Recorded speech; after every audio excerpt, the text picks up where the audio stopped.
कानपुर में research scientist हैं और जिन्होंने माँ के दूध को लेकर एक बहुत अहम रिसर्च की है। रश्मि जी, मुझे बताइए कि माँ के दूध को लेकर आपकी रिसर्च, आपकी टेस्टिंग में क्या सामने आया? मैं शायद उस टाइम नई नई माँ बनी थी। शायद मेरा वजह ये थी कि मैं उसको स्टडी को लेकर बहुत ज़्यादा बहुत ज़्यादा चिंतित थी। तो उसमें हमने कुछ माँओं को कन्विंस किया, उनका हमने सैंपल लिया, उसकी हमने टेस्टिंग की। एंड जितना मैंने सोचा था, मैं बिल्कुल शॉक्ड।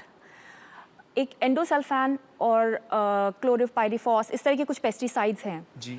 तो एंडोसल्फान करीब 800% ज़्यादा मिला उस माँ के दूध में। 800%? जी। और करीब 400% क्लोरोपाइरीफॉस, जो मतलब जो अलाउड लिमिट है, एडीआई आपका अलाउड, उससे 400% ज्यादा, और दूसरा 800% ज्यादा।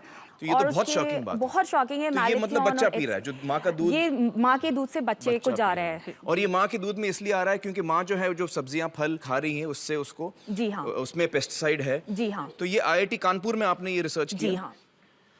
दोस्तों, ये बहुत ही ताज्जुब की बात है कि माँ के दूध में भी पेस्टिसाइड्स यानी कीटनाशक हैं। दोस्तों, पेस्टिसाइड एक अंग्रेजी शब्द है और आम जबान में अगर मुझे इसको समझाना पड़े तो वो ये है कि पेस्ट यानी कीड़े और पेस्टिसाइड यानी कीड़े मारने की दवा। अब हम इसको कहते तो दवा है, लेकिन दरअसल ये जहर है जो कीड़ों को मारता है। जैसे आपने घर में सुना होगा कि चूहे मारने की दवा या कॉकरोच मारने की दवा। अब ये दवा से चूहे या कॉकरोच की सेहत अच्छी नहीं होती, बल्कि वो उसे खाने के बाद मरता है। इसलिए ये समझना बहुत ज़रूरी है कि ये दवा नहीं, जहर है। रश्मि जी ने हमें बताया कि एंडोसल्फान नाम का पेस्टिसाइड उन्हें माँ के दूध में मिला था। आइए अब मैं आपको ले चलता हूँ कासरगोड, जहाँ करीबन 25 सालों तक इसी एंडोसल्फान नाम के पेस्टिसाइड की हेलीकॉप्टर से स्प्रेइंग की गई थी। देखते हैं वहां पर एंडोसल्फान का क्या असर हुआ।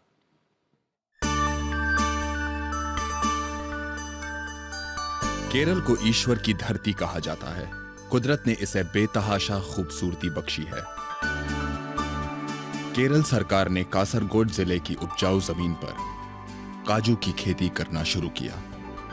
सन 1976 से काजू के पेड़ों को कीट से बचाने के लिए एंडोसल्फान नाम के एक कीटनाशक का छिड़काव शुरू किया गया। कासरगोड जिले की 15,000 एकड़ जमीन पर हेलीकॉप्टर से यह जहर छिड़का गया। ईश्वर की धरती पर यह जहरीली बारिश लगातार 25 साल चली।